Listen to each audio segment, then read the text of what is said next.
Salut à tous! Super content de vous retrouver pour un nouveau débat du FC Copain. Alors, on est quelques heures avant quart de finale de Ligue des Champions, retour. Et malheureusement, ça va pas concerner le Barça. Et là, aujourd'hui, les copains, j'ai envie de poser une question qui va peut-être fâcher un peu les supporters barcelonais. Mais est-ce que la Champions League est en train de devenir gentiment mais sûrement un sujet tabou pour le FC Barcelone? Et pose aussi un peu la question, est-ce que le club est surcoté sur la scène européenne? Parce que pas besoin d'être un grand statisticien pour sortir cette info. Le Barça, ça fait depuis 2015 que ça n'a pas été en finale de Ligue des Champions. Ah, d'un côté, vous me direz, Ligue des Champions, faire une finale, c'est compliqué, faut tout un tas de paramètres. Non, on parle d'un club sacrément costaud comme le Barça. Et que le Barça n'arrive pas à faire une seule finale sur les 11 dernières éditions, ouais, je commence un tout petit peu, moi, à me poser la question. Alors évidemment, ça va pas du tout enlever ce qu'a accompli le Barça, le poids dans l'histoire et tout ça. Maintenant, c'est la question, c'est en 2026, est-ce que réellement le FC Barcelone, c'est toujours un grand d'Europe, véritablement? Alors, moi, je vais vous montrer une stat, j'ai été regarder un petit peu, pour pouvoir vraiment, on va dire, avoir une meilleure vue du sujet. Quand on regarde le coefficient des clubs sur les 10 dernières années, bon, assez logiquement, le Barça, Barça est loin d'être premier. Le Barça est quand même cinquième. Donc ça nous donne déjà une petite idée, c'est que est-ce que le club est surcoté sur la scène européenne? Si on prend juste les stats brutes, les stats brutes, elle nous affiche que le Barça est cinquième.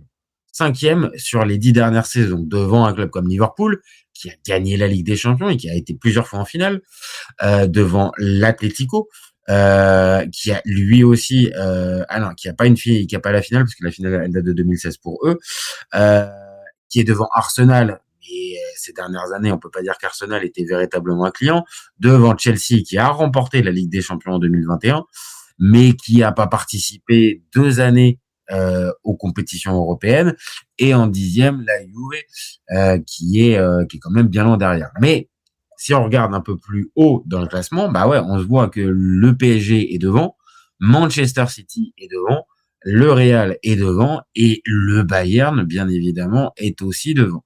Et sur la configuration actuelle, on peut se dire que le Barça, ils ont 235 points, l'Atlético en a 218 et Arsenal en a 210. Donc, ils vont pas se faire rattraper véritablement, mais on voit, ce que je trouve en tout cas, un certain déclassement du Barça qui, pendant les années 2010, on va être très clair, pendant les années 2010, le Barça, j'ai pas les stats, mais s'ils sont pas premiers, ils sont tout proches d'être premiers. Donc voilà, factuellement, là sur les dernières saisons, on est bien obligé de constater que le Barça, ouais, mine de rien, ils sont quand même un petit peu à la traîne. Et si on regarde de plus près, voilà, un petit peu plus près, pareil, j'ai préparé ça, voilà, c'est là. Les éliminations depuis 10 ans, c'est quand même compliqué en Ligue des Champions, hein. Parce qu'on a donc 2025, la victoire, la dernière, avec encore Messi, Iniesta, Xavi encore présent, la MSN, euh, Luis Enrique sur le banc. Mais depuis, c'est sorti en quart de finale face à l'Atlético Madrid en 2016, 2017, quart de finale Juve, 2018, quart de finale encore AS Roma, 2019, ça va dans le dernier carré, mais là, Liverpool les sort. 2020, c'est la correction du Bayern. 2021, le PSG qui vient gagner 4-1 au Nou Camp. 2022, c'est encore pire, c'est sorti au premier tour. 2023, sorti au premier tour aussi. 2024, quart de finale contre le Paris Saint-Germain. Il y avait une petite progression avec la demi-finale l'année dernière contre l'Inter qui se joue à pas grand-chose dans un scénario un peu dingue. Et là, on attendait un petit peu que 2026, ça soit j'allais pas dire la confirmation, mais peut-être la progression. C'est-à-dire quart de finale en 2024, demi-finale en 2025 et peut-être la finale en 2026. Et là, mine de rien, bah ouais, ça va encore s'arrêter en quart de finale. Et quand on regarde d'un peu plus près le match, je sais pas ce que vous en pensez, hein. Je vois qu'il y a du monde un petit peu sur le chat, hein, n'hésitez pas, hein. Donnez votre avis. Dites-moi si pour l'instant, ce que je suis en train de détailler, vous avez des objections, on va dire, ou des arguments, voilà, pour défendre le Barça depuis 10 ans. Mais je viens de montrer les différentes éliminations.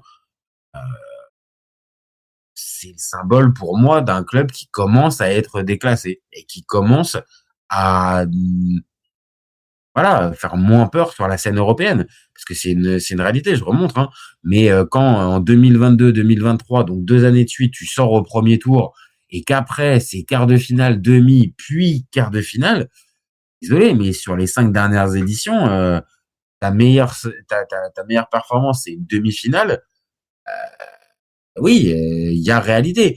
Maintenant, faut être très clair, affronter le Barça en Ligue des Champions, c'est un cadeau pour personne, hein. Donc, il y a aucun souci là-dessus. L'idée, c'est pas de dire non plus que le Barça maintenant est devenu une équipe moyenne.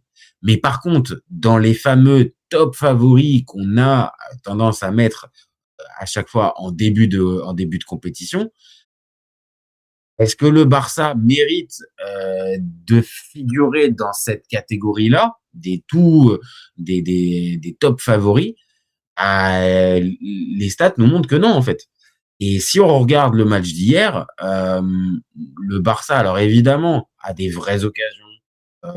Ils ont la possibilité vraiment de comment de se qualifier. Il y a des momentum de match qui sont à qui sont à leur avantage. Voilà, je vais vous montrer les stats. Quand on regarde les stats, bon, bah, on s'aperçoit bien que le Barça a 7 grosses occasions. Ils ont la possession du ballon, plus de corners, plus d'arrêts du gardien, pardon, plus de passes. Mais il y a un petit paramètre, pardon, qui va forcément nous intéresser là-dedans, c'est que le Barça s'est encore retrouvé à 10 pour terminer ce match. Et face à l'Atlético, bah, tu peux pas forcément te permettre de finir les 2 matchs à 10 pour espérer te qualifier.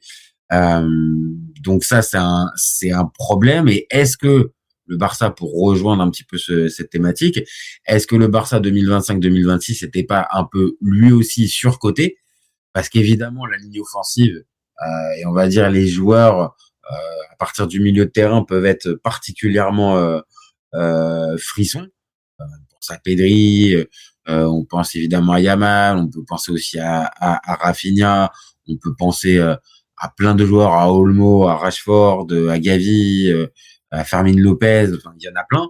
Par contre, sur l'axe défensif, j'avais des doutes moi hier sur cette équipe pour ne pas prendre au moins un but. Bon bah c'est encore ça qui te plombe. Et est-ce que dans l'évaluation à chaque fois du FC Barcelone R, on va dire Hansi Flick, eh ben est-ce que en fait la défense te rattrape pas et ne met pas justement le Barça en dessous des top favoris? Parce qu'on le sait aussi, pour aller loin dans une Ligue des Champions, tu as besoin d'une défense solide. Et tu l'as pas. Le Barça a trop de manque dans la partie défensive, qui plus est avec un jeu très, très, très risqué en fait, où tu peux te faire planter rapidement. Alors bien sûr, hein, Lamine Yamal qui est juste à côté de moi, bien sûr que ça peut te rehausser le niveau d'une équipe. Évidemment que ça te rehausse les ambitions et le niveau d'appréciation, on va dire, de ses objectifs, bien sûr. Contre, la réalité, c'est que le Barça est rattrapé par par ses limites sur le point de vue de la Coupe d'Europe. Alors évidemment, il y a un point qu'on peut mettre on va dire, à leur crédit. Remporter la Ligue des Champions, je l'ai dit tout à l'heure en préambule, c'est compliqué, hein. peut pas non plus dire: «Ah bah le Barça n'a pas remporté la Ligue des Champions, ils ont raté leur saison, ils sont pourris». Non, parce qu'on le dit, il y a de la concurrence, c'est le top niveau, il faut avoir, aussi à certains moments, dire les planètes qui s'alignent, mais on va dire les bonnes, les bonnes nouvelles qui s'accumulent et le Barça, voilà, il manque pour moi d'expérience. Maintenant sur la scène nationale, c'est une réalité, ils sont en passe d'aller remporter leur deuxième titre consécutif, leur second titre consécutif. Ça veut dire aussi que, il y a une domination, de la part de ce Barça-là sur la scène nationale. Est-ce que ça peut pas amener par la suite à avoir plus de certitude et à arriver dans une seconde phase à être encore plus performant en Europe? Peut-être. Maintenant, on va se dire les choses clairement, je pense, hein, si le Barça continue d'avoir autant de lacunes et de limites dans certains postes clés, je pense qu'on ne pourra pas retrouver le Barça en finale de Ligue des Champions l'année prochaine et les années suivantes. Je l'ai dit, les joueurs offensifs, tu les as. La mentalité du club, le poids de l'histoire, le stade, en plus maintenant qui est terminé, les éléments, il y en a une masse. Il y en a une masse. Maintenant, il va falloir forcément aussi corriger ces problèmes parce que à continuer comme ça, vraiment le Barça va finir par être cette équipe qu'on aime bien voir jouer parce que le style de jeu en plus est plutôt, offensif et audacieux et après de l'autre côté, quand il va falloir compter pour la finale et pour aller au bout, bah, on va vite comprendre que le Barça, en fait, ça va pas faire partie de cette catégorie-là. Donc est-ce que c'est un déclassement? Je sais pas. Je sais pas. Je pense qu'il faut attendre peut-être un petit peu plus de, de de de temps pour véritablement acter ça. Maintenant, la stat que je donne, depuis le début de ce débat avec 11 ans sans finale de la part du Barça, pour moi, c'est quand même un indicateur et qu'on le veuille ou non, c'est quand même, la preuve que le Barça, oui, est bien moins compétitif que ce qu'il y a pu avoir dans les années 2010. Maintenant, si on est très factuel, le Barça n'a jamais été une équipe dominante sur toute l'histoire. À la limite, on pourrait peut-être plus retrouver le Real dans cette catégorie-là. Mais sur toute l'histoire, on va dire depuis le début des coupes depuis le début de la naissance des coupes d'Europe, force est de constater, le Barça a toujours eu des petites périodes up and down. Là, il y a peut-être eu un gros up pendant cette période de 2010 avec enfin, du milieu 2000 jusqu'à milieu 2010 avec 2006, 2009, 2011 et 2015. Donc, ce qui était peut-être un trompe-l'œil, voilà, qui était peut-être largement sur régime par rapport au poids du Barça dans l'histoire. Euh, Attends, on revient peut-être à une certaine norme. Maintenant, ok, peut-être que le Barça était en surchauffe, mais 11 ans sans finale de Coupe d'Europe, pour moi, qu'on le veuille ou non, ça acte un certain déclassement. Ça acte quelque chose. Et je le reprécise, hein, le Barça, quand on regarde sur les dernières années, je remontre, hein, les stats, ça sort pas que contre forcément la meilleure équipe ou l'équipe qui va jusqu'au bout, hein. Il y a beaucoup d'années où ça s'arrête face aux finalistes, aux quarts finalistes. Euh, donc, ouais, pour moi, il y a un déclassement. C'est pour ça que je pose la question. Et encore une fois, je vois qu'il y a du monde sur le live ce soir. Donnez-moi votre avis, hein. Dites-moi si pour vous c'est pareil, on est sur un surcotage, sur une surcote plutôt du Barça actuellement, ou est-ce que c'est encore un problème passager? Moi, j'ai quand même du mal à me dire que c'est passager, sachant que tu, heu, tu répètes ces erreurs-là depuis une dizaine d'années.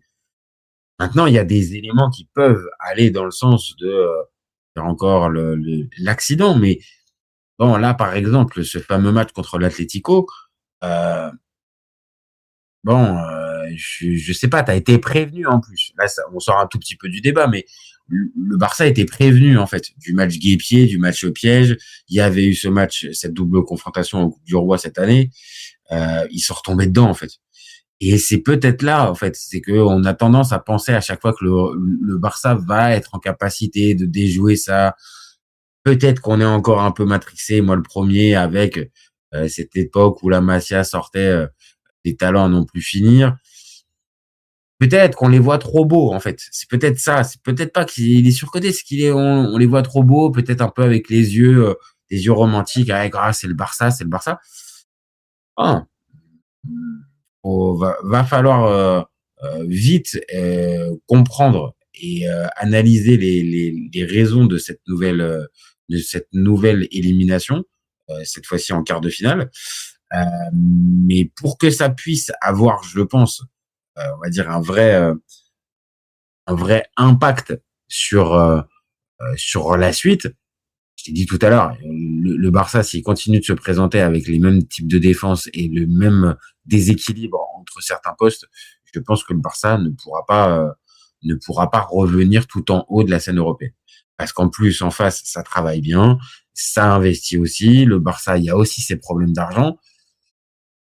Voilà, après, si on regarde encore une fois sur les 10 dernières années, bien sûr, il y a la partie un peu dure avec les éliminations contre des équipes moyennes, enfin moyennes plus, on va dire.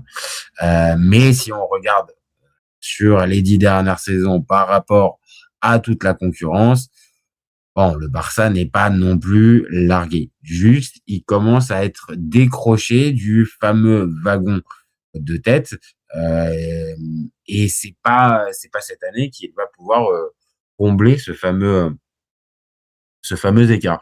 Donc pour moi, voilà, je vais trancher. La Champions League n'est pas un sujet tabou encore pour le FC Barcelone. Il y a encore moyen de pouvoir arranger ça dans les prochaines saisons. Par contre, est-ce que le club est surcoté sur la scène européenne en 2026? Désolé, amis barcelonais, mais si, si, si. Il y a un endroit où ils sont surcotés puisque si tu ne fais pas une seule finale sur les 11 dernières années et qu'on te met chaque année parmi les favoris principaux de la compétition, c'est qu'il y a un endroit où on se trompe. Alors, pareil, hein, dans ceux qui se trompent, il y a aussi des sites de paris en ligne, des gens qui suivent le football de manière vraiment extérieure, neutre, sans affect, et qui mettent toujours le Barça, on va dire, à ces places-là. Maintenant, la réalité, je le dis, quand tu te fais sortir par la Roma, que tu te fais sortir au premier tour 2 années de suite, que tu te fais sortir à certains moments malement par le Bayern en 2020, que tu sors sans exister véritablement contre le PSG. Ouais, si, hein, les copains, hein, dites-moi encore une fois. Hein, je crois qu'encore une fois, il y a du monde, mais vous voulez pas trop réagir. Mais pour moi, si, il y a, il y a des classements. Hein, il y a des classements en cours. Voilà, c'est-à-dire des classements en cours, en chargement. Donc, pour éviter que ça devienne vraiment effectif et qu'on se dise tous, bon, bah, le Barça, ça devient un peu un club du passé. Je sais de quoi je parle. Je suis supporter de l'AC Milan. Pour éviter ça, oui, il va falloir corriger le tir. Euh, le Barça a quand même un avantage dans cette quête, c'est elle a peut-être le ou plus gros talent générationnel dans son effectif. Donc ça peut t'emmener peut-être aussi justement à retrouver les sommets, pas que grâce à lui, mais dans son sillage, peut-être une équipe qui pourrait se monter, on va dire, avec plus, plus de talent autour d'un Lamine Yamal. Mais aux dernières nouvelles, j'ai pas l'impression que l'aspect financier soit resplendissant du côté du Barça. Donc pour moi, ça va être vraiment compliqué hein, de pouvoir retutoyer le haut du tableau, enfin le haut du panier dans la Ligue des Champions avec la concurrence, les difficultés, les déséquilibres. Voilà, il y a des choses positives, il y a Yamal, il y a des joueurs intéressants, il y a un entraîneur qui propose quelque chose d'intéressant. Merci, merci Johan, pour ce petit message. Voilà, est-ce que Yamal pourrait emmener un peu tout le monde dans son sillage et ramener le Barça, on va dire, à plus de compétitivité, surtout dans cette phase de fin de Ligue des Champions, peut-être. Maintenant, Yamal, il est pas tout seul. Je le dis depuis tout à l'heure, il y a besoin de renforcer cet effectif-là. Euh, Ça a déjà été quand même fait parce que les saisons où ça sort au premier tour carrément de la Ligue des Champions, l'effectif était quand même moins fort, il y avait moins de qualité que ce qu'on peut retrouver là. Mais je le dis, là, l'été prochain, il y a arrêté du côté du Barça d'aller chercher forcément 3-4 joueurs offensifs. Là, faut vraiment solidifier derrière et puis se retrouver avec des Gérard Martin et Eric Garcia en quart de finale retour de Ligue des Champions pour des matchs cruciaux. C'est pas possible parce que c'est là aussi où le Barça, oui, il y a pour moi surcote. C'est que quand tu regardes ces joueurs affichés là, je crois que j'ai encore la compo d'hier. Ouais, la compo d'hier, il y a des joueurs pour moi c'est pas digne quoi. C'est pas digne. Eric Garcia, je l'ai dit, Gérard Martin. Bon, Joao Cancelo, ça reste un nom, mais il a l'air d'être loin quand même le Joao Cancelo qu'on aimait beaucoup époque City ou époque Juve, il me paraît loin. Euh, voilà. Si tu retournes avec en plus Ferran Torres en numéro 9 pour les matchs clutch, ouais, c'est compliqué pour moi, c'est vraiment compliqué. Johan qui nous dit, ton avis objectif sur des équipes qui s'alignent, qui jouent leur jeu sur la ligne du milieu de terrain? Ouais, bah là, je sens bien que Johan a envie de nous faire passer un message. Écoute, mon petit Johan, j'ai envie de te répondre. C'est un peu le parti pris du coach Hansi Flick. Maintenant, je vais faire un pas vers toi pour que ça puisse être, on va dire, cohérent. Il faut que tu aies les joueurs pour. Encore une fois, pour moi, c'est là qu'est le problème, c'est qu'il son système, il est audacieux, il est offensif et il est risqué, peut-être trop pour toi.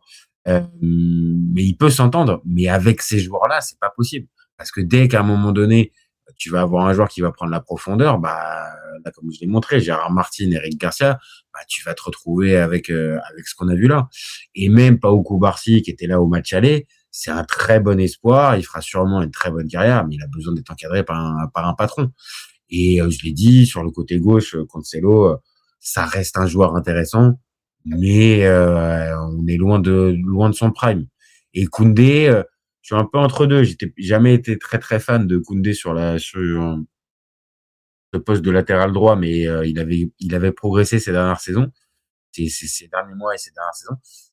Là, ce que j'ai vu hier, pour moi, c'est quand même pas bien extraordinaire, hein, quand même, hein. Donc, c'est pareil. Cette ligne défensive là, pour pouvoir aller loin en Ligue des Champions, ça me paraît compliqué. Ça me paraît compliqué. Maintenant, sur l'individuel, si tu regardes la défense du Paris Saint-Germain sur l'individuel, ouais, bah c'est au-dessus. Tu regardes la défense sur l'individuel ou Bayern, bah c'est au-dessus. À Arsenal, tu regardes la défense, c'est au-dessus. L'Atlético, bah voilà, je repartage. Hein, hier, quand tu te balades avec l'anglais, le normand face à Eric Garcia, Gérard Martin, bon, c'est pas non plus génial, génial, mais bon, ça peut s'entendre. Même qui nous dit, Koundé, pas quand il faut courir vers son but non plus, je le sens pas. Bah oui, il n'est pas naturellement arrière droit porté vers l'offensive. Dans ce type d'équipe, tu es obligé de te forcer, tu es obligé de te faire un minimum violence, entre guillemets. Mais oui, il est pas le pas le plus à l'aise.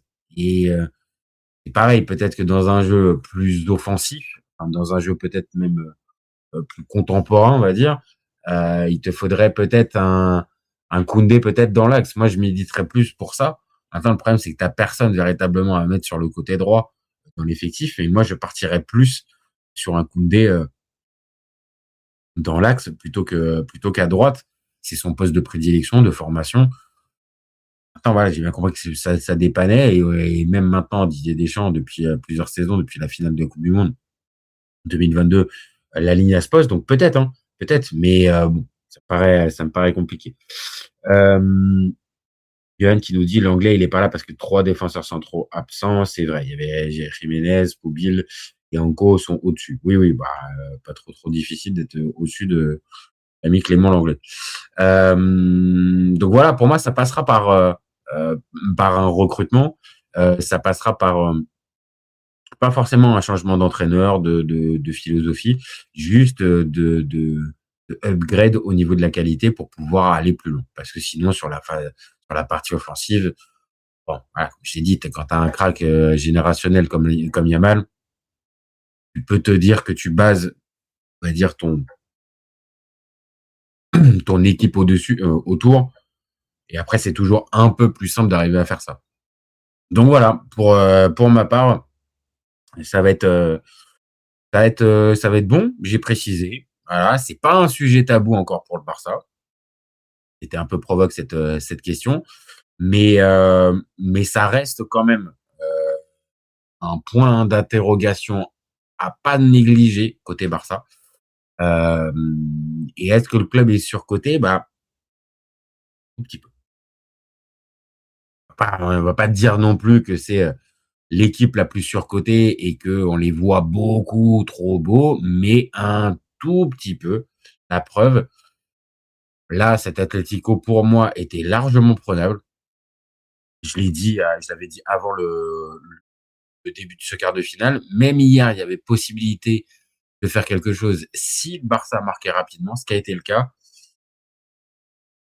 Mais tu es trahi par ta défense. Et comme tu es trahi par ta défense, bah, à un moment donné, on revient à la même chose. Il y a une petite surcote pour le Barça. Donc voilà les copains. Merci à vous d'avoir suivi. Merci à Yohan d'avoir participé à ce petit débat. La vidéo sera disponible dans quelques minutes en rediff. N'hésitez pas à commenter, liker et partager. Et puis vous gardez en tête quoi et ses copains, on est ouvert toute l'année. Ciao les copains. Ciao.